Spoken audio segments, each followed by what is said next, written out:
यहाँ रहने वाले ज़्यादातर लड़के लड़कियाँ गांव देहात से आए हैं। सब अपने साथ आईएएस बनने का सपना लेकर आते हैं। किसी तरह बस यूपीएससी में पास हो जाए। कुछ एक ही प्रयास में सफल हो जाते हैं, कुछ दो तीन प्रयासों के बाद और कुछ कभी नहीं। तो वे यहीं किसी तरह जुगाड़ कर अपना कोचिंग इंस्टीट्यूट खोल लेते हैं और उन बच्चों को पढ़ाने से ही अपने अधूरे सपनों को पूरे करने की कोशिश करते हैं।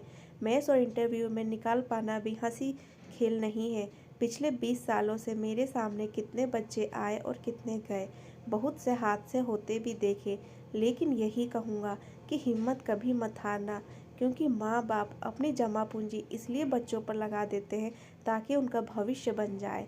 मिस्टर मलिक, जिन्हें इस मोहल्ले में सब मालिक चाचा कहते हैं, उनने बहुत लंबी चौड़ी हिदायत देने के बाद मेरे हाथ में कमरे की चाबी थमाई। उनके जाने के बाद मैंने राहत की सांस ली। घर से निकलते समय क्या अम्मा की सीख कम थी, जो मालिक चाचा ने भी भाषण की कतरने मेरे ऊपर चिपका दी। पापा ने तो केवल पढ़ाई पर ध्यान केंद्रित करने की बात कही थी, पर अम्मा ने तो कसम देकर भेजा था, देख राजवा, मैं जानती हूँ तू दिल लगाकर पढ़ाई करेगा और बड़ा आदमी भी बनेगा, पर तुझे कसम है, जो किसी बुरी संगत में पड़ा या बुरी आदतें डाली और प्रेम के चक्कर में तो बिल्कुल मत पड़ियो। सुना है शहर की लड़कियां जादूगरनी होवे है, वश में करना जानती है। मैंने बस उन्हें टुकुर टुकुर ताकते हुए हाँ में सिर हिला दिया था, एक आज्ञाकारी बेटे की तरह। यहाँ जय भैया थे हमारे गांव के, इसलिए पापा निश्चिंत थे। सो बीएससी करने के साथ साथ कोचिंग क्लास में भी मैंने नाम लिखा लिया भैया के कहने पर। सब बढ़िया चल रहा था। कमरे में सब सामान जुटा दिया था भैया ने, और खाना बनाना तो जानता ही था मैं, इसलिए कोई ख़ास दिक्कत नहीं आई। नई जगह पर दोस्त भी बन गए, क्योंकि पढ़ाई में अच्छा हूँ और नोट्स देकर मदद भी कर देता हूँ। जय भैया के रुआब की वजह से जो यूपीएससी क्लियर ना करने के बाद बरसों से यहाँ रह रहे थे और खुद कई कोचिंग सेंटर में पढ़ाते थे, मुझे लड़के कम ही तंग किया करते थे, जबकि फ्रेशर को किसी न किसी बात पर परेशान करने का चलन था वहाँ। अम्मा की कस्में टूट जाए ऐसा संभव भी नहीं लग रहा था। वैसे भी मैं देखने में एकदम गऊ लगता हूँ। देहात के लड़के होने के सारे गुण चेहरे पर दिखते हैं। न महंगे कपड़े पहनता हूँ, न किसी स्टाइल के पीछे भागता हूँ।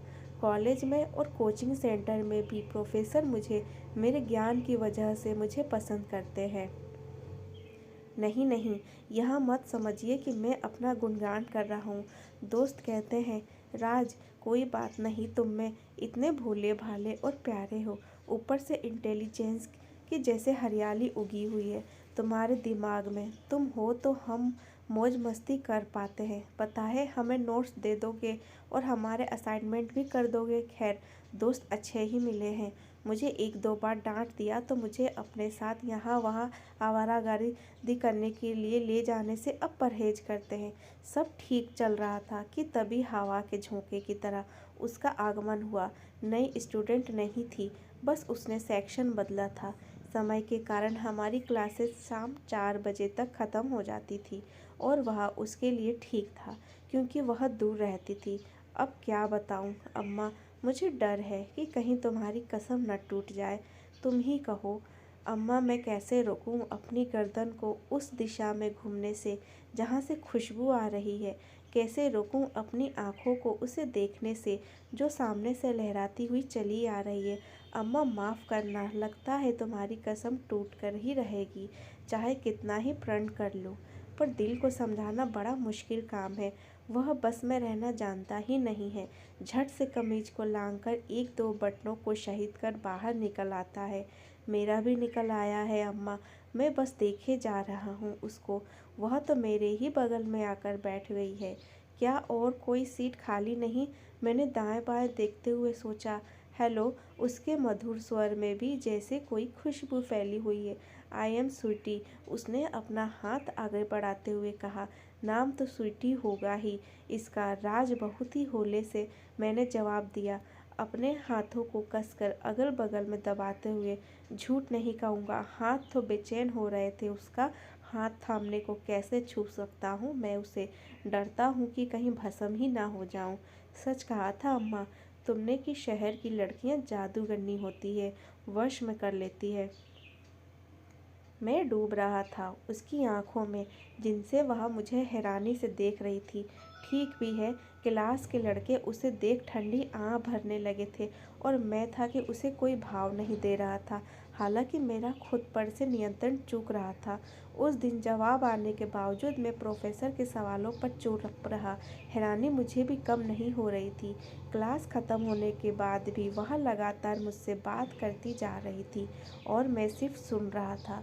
तब अंकुर ने आकर बात संभाली। कम बोलता है हमारा यार, देहात से आया है ना, हिचकता है, शहर की हवा नहीं लगी है अभी। हमसे जितनी चाहे बातें कर लो तुम स्वीटी, मुझसे जिससे बात करनी होगी करूँगी। तुम्हारे मशवरे के लिए थैंक्स। वह दनदनाती हुई क्लास से बाहर निकल गई और बहुत सारे लड़के बेंच पर लेट कर गाने लगे। दिल ले गई कुड़ी क्लास की, बड़ी मुश्किल से खुद को संभालते दोस्तों की छेड़खानी से बचते कमरे तक पहुंचा। तुम मालिक चाचा बाहर गेट पर ही खड़े मिल गए। वह अपने नाखून काट रहे थे। मैं नमस्ते कर गेट के अंदर घुसा ही था कि बोले, राज बेटे पढ़ाई कैसी चल रही है? देखो किसी लड़की के चक्कर में मत पड़ना, ना जाने कितने होशियार लड़कों को बर्बाद होते देखा है प्रेम के चक्कर में। मुझे बहुत कोफ्त हुई यह जान सुनकर। आज ही इन्हें भी इसी बात पर लेक्चर देना था। जब दिल और दिमाग पर कुछ कुछ होता है कि धुन बज रही है। उस दिन किताबें सामने खुली रही और मैं अक्षरों में स्वीटी का नाम ही ढूंढता रहा। क्या सच में कुछ कुछ होना इसी को कहते हैं? यह फिल्म मैंने भी देखी थी, पर तब यह नहीं समझ आया था कि प्रेम ऐसी दीवानगी भी पैदा कर सकता है कि मेरे जैसा सीधा साधा लड़का भी, जिसका ध्येय केवल लाल बत्ती की गाड़ी में बैठ समस्याओं का निराकरण करना और देश बदलना है, इसके लपेटे में आ सकता है। अम्मा कभी शहर नहीं आई, पूरी जिंदगी गांव में गृहस्थी संभालते गुजार दी और पढ़ी भी केवल 5वीं तक है। फिर भी उन्हें प्रेम के बारे में इतना ज्ञान है। प्यार पे लिखा चैप्टर उनसे अच्छा कौन समझा सकता है। बहुत याद आ रही है अम्मा तुम्हारी, पर झूठ नहीं कहूँगा, स्वीटी मेरे दिल में उतर गई है। अब अगर इसे ही प्रेम कहते हैं तो समझ लो टूट गई तुम्हारी कसम। कुछ कुछ होना है, क्या होता है? देर से सही पर समझ आ रहा है। अगले दिन स्वीटी को अपनी सीट की ओर आते देख मैंने खिसक कर उसके लिए जगह बना दी। हालांकि जब वह मुस्कुराई तो मैंने कुछ लिखने के बहाने रजिस्टर पर अपनी नज़रें गड़ा दी। और कुछ लिख रहे हो? खुशबू में घुले उसके मधुर स्वर ने मेरे कानों का स्पर्श किया तो मैं सिहर उठा। सोचा कह दूं कि कुछ नहीं लिख रहा, बहुत कुछ लिखने को मन कर रहा है, कुछ कुछ हो जो रहा है।